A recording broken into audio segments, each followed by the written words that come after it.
বিক্রি হচ্ছে 2-3 টাকা কেজি, সিম 8 থেকে 10 টাকা, মিষ্টি কুমড়ো দেশি যেটা সেটা 10-11, আর যেগুলো হাইব্রিড ওগুলো 18 থেকে 25 টাকা সর্বোচ্চ, বেগুন 15 থেকে 25 টাকা, তারপরে বাঁধাকপি তোমার হচ্ছে 5 থেকে 7 টাকা, ফুলকপি 3 থেকে 6 টাকা, লাউ 10 থেকে 15 টাকা, বিটকপি 5-6 টাকা, তারপরে কালি হয়েছে 8 থেকে 10, পটল 40 থেকে 45, এরপরে আছে কাঁচকলা 8 থেকে 15 টাকা প্রকারভেদ এটা আর কি, তারপরে কাঁচামরিচ 40 থেকে 45, আমাদের দেশি স্থানীয় পেঁয়াজ হচ্ছে 35 থেকে 38 আর কি, পালং শাক আছে 4-5 টাকা কেজি।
মাল এই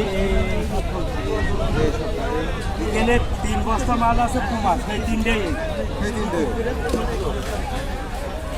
সব একই রকম মাল, এরকম হবে না।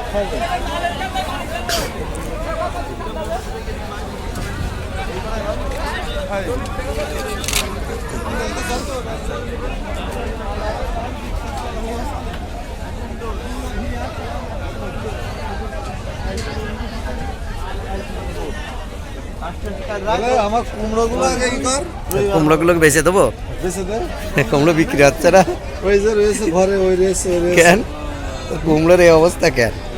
আরে কুমড়ো তো ছিল 45 টাকা দাম, এখন বর্তমান তো 10 টাকা 12 টাকা দিয়ে নিতে যাচ্ছে না, সে কি? আর ফুলকপি দেখো বাজারের অবস্থা কেন এত দাম কমলে কেন? বলতে পারবো না ভাই, কোনো কাহিনী নেই, কোনো কাহিনী নেই, সবজি সব জায়গায় উঠছে, সেই জন্যই সব জায়গায়। এই মালিকের, হ্যাঁ এই মাল সব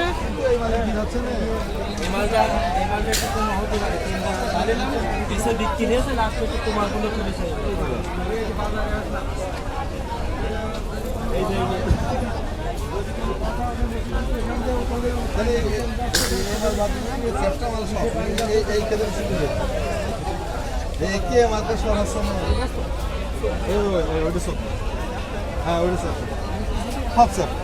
এই যে কে মার্কেটে দেখাবো, হ্যাঁ একটা বিক্রি হয়েছে। পাইকারি তো শীতের সবজি সব জায়গায় উঠে গেছে দাম, মানে চাষিদের তো মাথায় হাত। সেটা হচ্ছে আজকে মূলা বিক্রি হয়েছে 2-3 টাকা কেজি, সিম 8 থেকে 10 টাকা, মিষ্টি কুমড়ো দেশি যেটা সেটা 10-11, আর যেগুলো হাইব্রিড ওগুলো 18 থেকে 25 টাকা সর্বোচ্চ, বেগুন 15 থেকে 25 টাকা, তারপরে বাঁধাকপি তোমার হচ্ছে 5 থেকে 7 টাকা, ফুলকপি 3 থেকে 6 টাকা, লাউ 10 থেকে 15 টাকা, বিটকপি 5-6 টাকা, তারপরে কালি হয়েছে 8 থেকে 10, পটল 40 থেকে 45, এরপরে আছে কাঁচকলা 8 থেকে 15 টাকা প্রকারভেদ এটা আর কি, তারপরে কাঁচামরিচ 40 থেকে 45, আমাদের দেশি স্থানীয় পেঁয়াজ হচ্ছে 35 থেকে 38 আর কি, পালং শাক আছে 4-5 টাকা কেজি। গত হাটে এই অবস্থা গেছিল, কিন্তু তার আগের হাটে তো এর দ্বিগুণ দাম ছিল। পাইকারি খুচরা বাজারের প্রভাব পড়ে না, খুচরা বাজার তো সে আগের মতোই আছে। কেন খুচরা আমার বাজারে তো প্রভাব মনে হয় মোটে না, পড়বে না? এখন ফুলকপি কিনতে গেলে তো বাজারে 20 টাকা, বেগুনও এরকম 40-50 টাকা। খুচরা বাজারে জনগণ খুব একটা সুফল পাবে না। কেন সুফল পাবে না কেন? হ্যাঁ, এটা তো অল্প মাত্রা, এরা যে মাল কুড়াই করে তা দেখা যাচ্ছে অর্ধেকটা বিক্রি হয়, অর্ধেকটা ফেলাই দিতে হয়, এর কারণ এটাই।